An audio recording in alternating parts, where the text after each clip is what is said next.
Union Minister of Development of Northeastern Region, Donor Ministry, and Sukhangnaba Union Minister of Donor Ministry, Sri Kishan Reddy, Unazare, the same Northeast ki development ki magadi department se mana chauna pari ba oi banina, Hosek Manipur the crisis to ibase tha taret Hengel Lebani, Tanipan, Surabugumbani, Sida, Akogi Northeast Development Region ki side ministry ki site ki so achawama, Yangin Matautai, Masagi Maramda, refugee oina relief came the lady Mayam se, the Hidak Lining I book the Basin later Badum Yauribani, why state government ki site ki chanaba, the Gimayam Angamba club sing lady ba, they Puchel Charbam Angama Matem with the Pangi, Adubuka do have Matamda, Quigi, Awarapa Menba, the Gidi Hidak Lining, Padu Lining, the Mayam lady Benedu Mayum the Comay Hanjan Gadoino, Yumayum say, Adugi future a mum, package a must same dragadi, Adugi Moigi futures a Cadino, Havagi Potamale Doribani, Aduna, the same Haragadi, Yum the Suhanjalanba, plus Yum the Hanjan, but don't Tabida, Agi, Leramba, Sen Tum Chahike, Chandana, Sen Talamba, Makogi business, Tarambadi, Sen Talama, Tunjan Laga Talamba,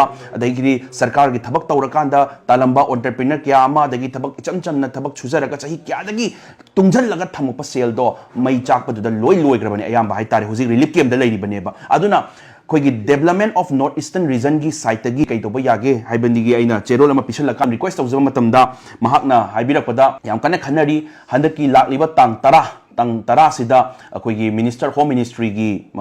site gi magi bibhag yaurag magi ministry yauraga home ministry gi guidance tagi handaki lakliba tang tara sida sigi achauba mifam ama makoi phamduri haibagi pot ama thambire ground reality da leiba mayam gi awa mayam dugi wadi lizarame aina haizarame yamna nungai na leiba punsirol oiba taragadi matam se khangau yai adubu yamna wana leiba punsirol oiragadi taseina minute amagi value minute ani gi value se makoi da leramgani maramdi kari kino habi matam se kumain hogi doino akoi tungi punsi kadi dogdori ai ichai su se kumain togdori akoi yum se kumai hanjandori bano haibagi every fraction of seconds se makoi da khalamgani ba aduna sarna thenga dabida meeting tawgada bodo phazan tawbiro aduga resolution am pass tawraga yam thuna makoi sigi future amma yamna protected oiba yamna protected oiba future amma oinaba amta hona bio sargi site gi sargi ministry gi site gi thamjarame